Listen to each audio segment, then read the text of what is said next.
अस्सलाम वालेकुम स्टूडेंट्स, कैसे हैं आप लोग। उम्मीद है आप सब खैरियत से होंगे। आज हम पढ़ने जा रहे हैं सिग्निफिकेंस ऑफ फॉरेस्ट्स, मतलब हमारी लाइफ में या हमारे इकोसिस्टम के लिए फॉरेस्ट कितने ज़रूरी हैं। और साथ साथ जो हम टॉपिक कवर करेंगे वो है ओवर हंटिंग। स्टूडेंट्स, अपने पिछले लेक्चर में हम लोग ने पढ़ा था डिफॉरेस्टेशन के बारे में, और हमने ये देखा था कि डिफॉरेस्टेशन के क्या कॉजेज़ हैं और क्या इफ़ेक्ट्स हैं। मतलब सबसे पहले हमने ये देखा कि डिफॉरेस्टेशन का मतलब होता है जंगलात की कटाई, और हमने ये देखा कि आखिर जंगलात क्यों आहिस्ता आहिस्ता कम होते जा रहे हैं। तो सबसे बड़ी वजह जो जंगलात की कमी है वो ह्यूमन बीइंग्स की एक्टिविटीज़ हैं।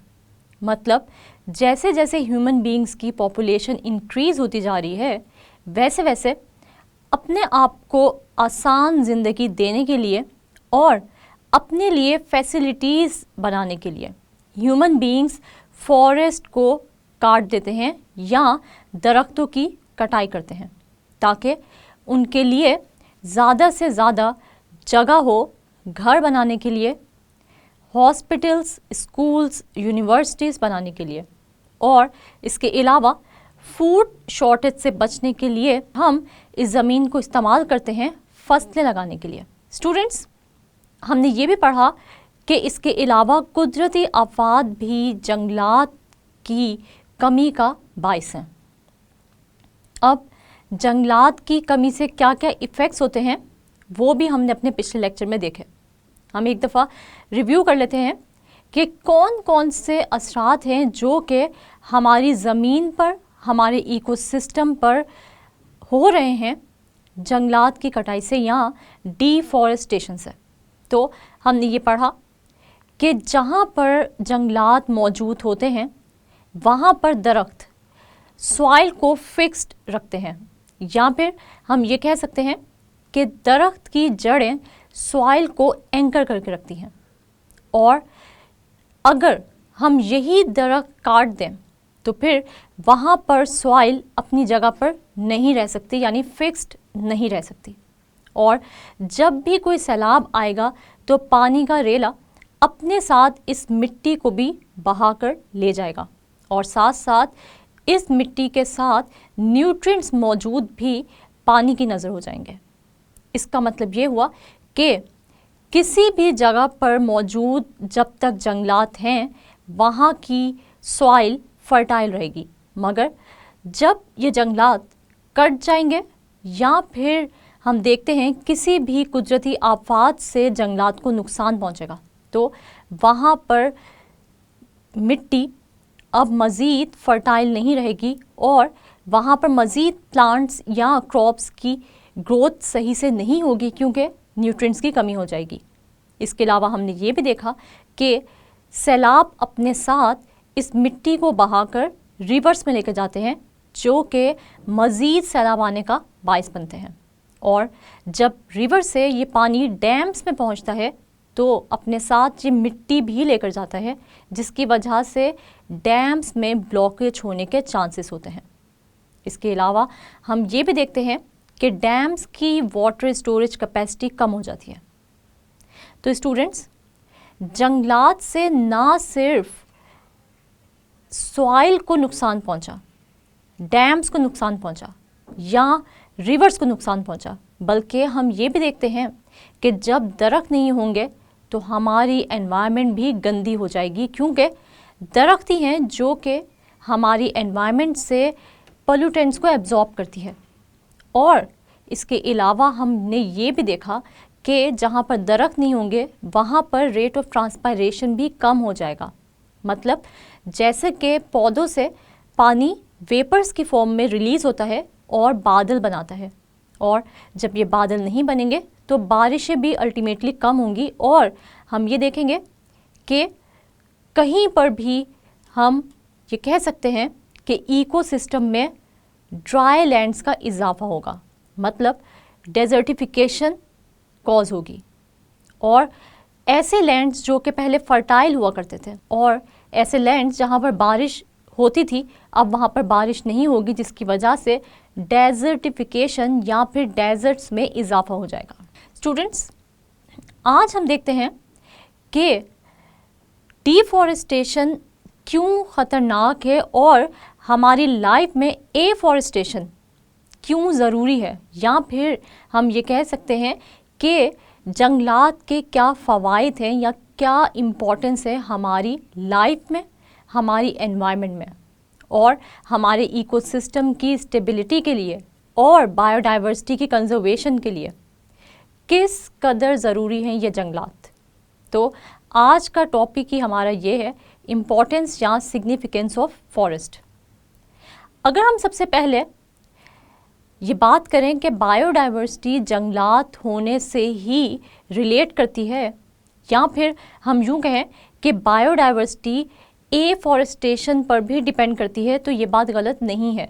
क्योंकि अगर हम डिफॉरेस्टेशन करेंगे मतलब जंगलात काट देंगे, तो हम देखते हैं कि वहाँ पर रहने वाले जानवर और परिंदे और बहुत सारे और माइक्रो ऑर्गेनिजम्स हैबिटेट लॉस का शिकार हो जाएंगे। मतलब हम ये कह सकते हैं कि हमने जंगलात काट के ऑर्गेनिजम्स का हैबिटेट डिस्ट्रक्ट कर दिया, यानी उनके रहने की जगह उनसे छीन ली।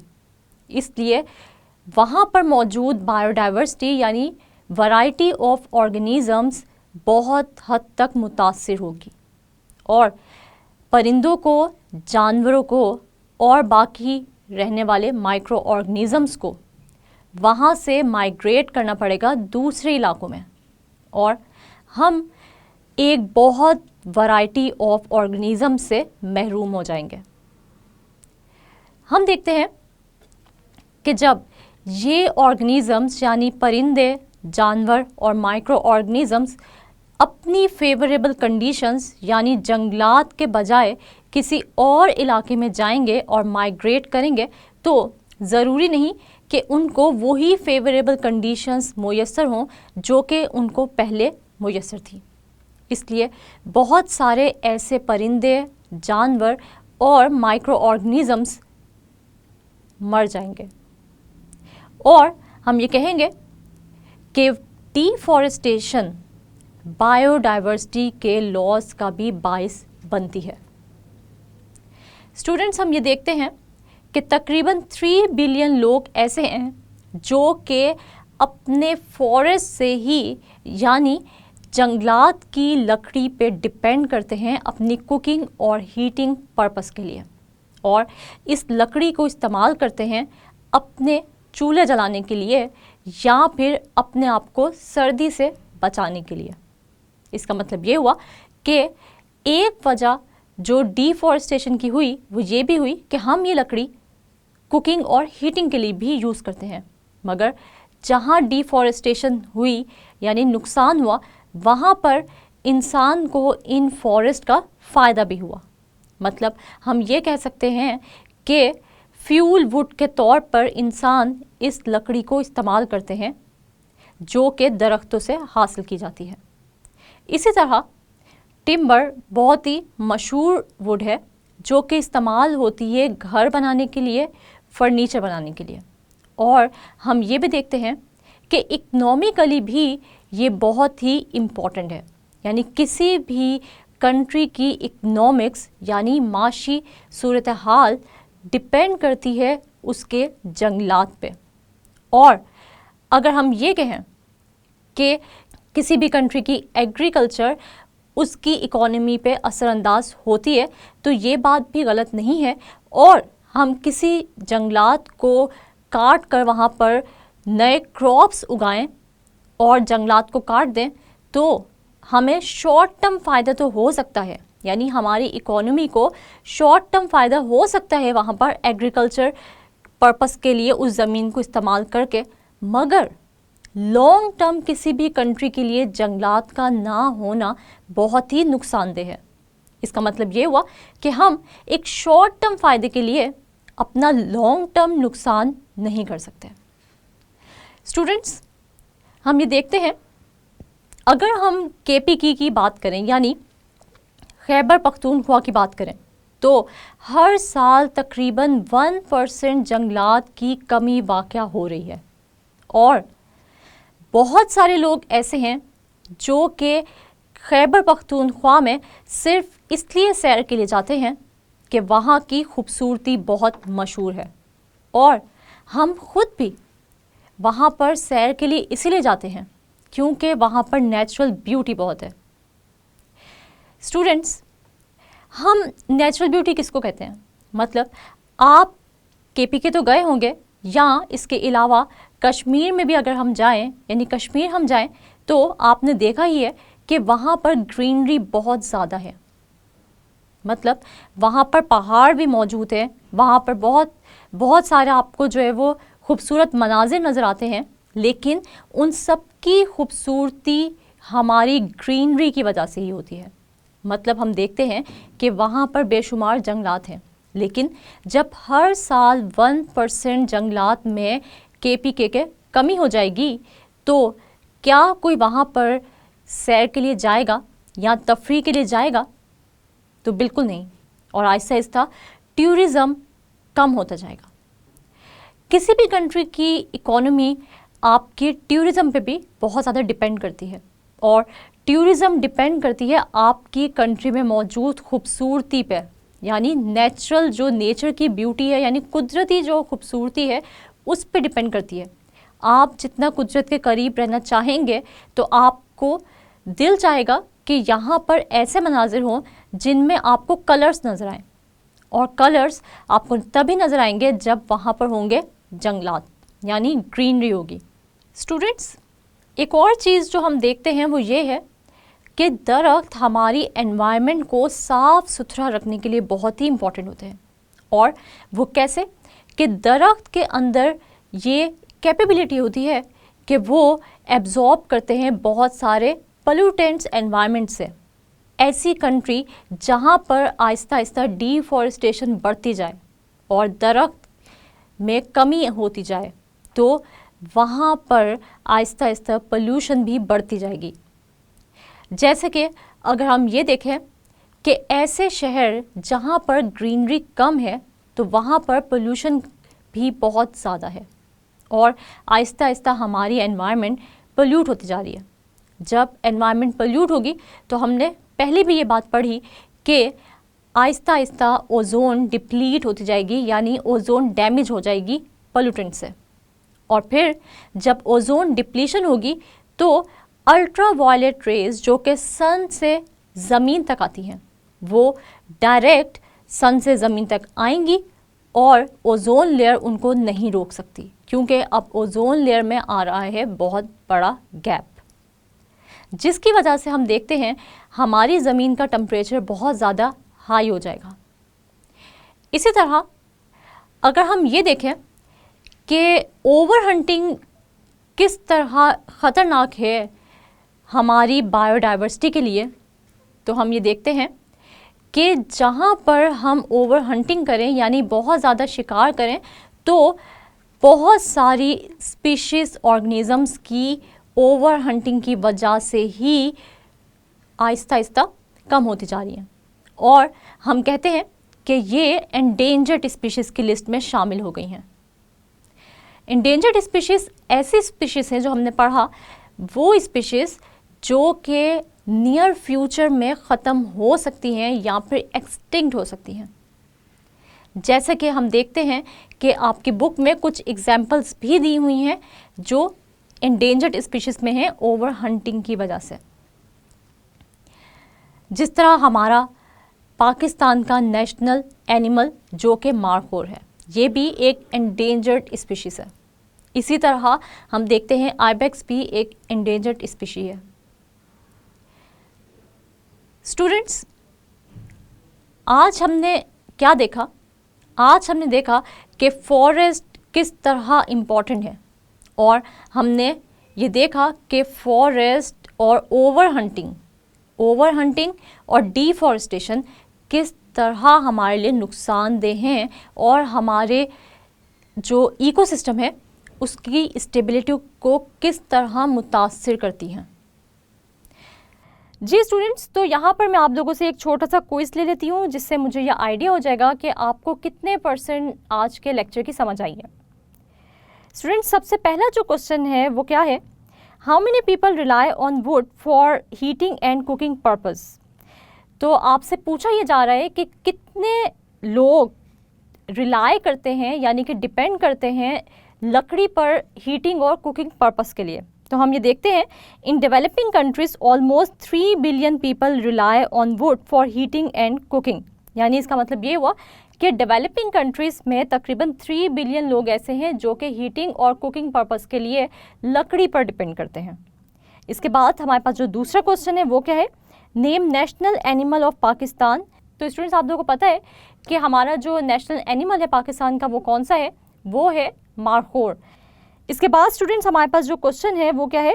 What is over hunting. तो हमें पता है कि बहुत सारे ऐसे जानवर हैं, ऐसे परिंदे हैं जिनकी के हम क्या कर देते हैं? हंटिंग कर रहे हैं। अपने खाने पीने के लिए हम क्या करते हैं कि हम उनका शिकार करते हैं। और बहुत सारे एनिमल्स और बर्ड्स ऐसे हैं जिनके शिकार पे पाबंदी भी है, क्योंकि ये स्पीशीज़ जो एनिमल्स की हैं या बर्ड्स की हैं ये क्या है? एंडेंजर्ड है पाकिस्तान में। या फिर हम यूँ कह सकते हैं कि पूरी दुनिया में ही बहुत सारी ऐसी स्पीशीज़ हैं जानवरों की या परिंदों की जिनके शिकार पे पाबंदी आए थे। लेकिन इसके बावजूद भी हम ये देखते हैं कि लोग अपनी खुराक के लिए या अपने शौक़ के लिए इन जानवरों को या इन परिंदों को मार देते हैं। और हम ये देखते हैं कि आहिस्ता आहिस्ता इन स्पीशीज़ की जो नंबर है या इनकी जो क्वांटिटी है वो क्या होती जा रही है? कम होती जा रही है। इसलिए हमें चाहिए कि हम ओवर हंटिंग से परहेज़ करें और हम अपने इर्द गिर्द मौजूद बायोडाइवर्सिटी का ख्याल रखें। जी स्टूडेंट्स, तो आज के टॉपिक से रिलेटेड जो लॉन्ग क्वेश्चन है वो क्या है? आपको इस टॉपिक से लॉन्ग क्वेश्चन आ सकता है, define deforestation, write down the significance और इम्पोर्टेंस ऑफ फॉरेस्ट। आपने जो है वो डिफॉरेस्टेशन की यहाँ डेफिनेशन लिखनी है और आपने ये बताना है कि हमारे लिए फॉरेस्ट कितने इम्पॉर्टेंट है, और आपने इम्पोर्टेंस ऑफ फॉरेस्ट को जो है वो क्या करना है?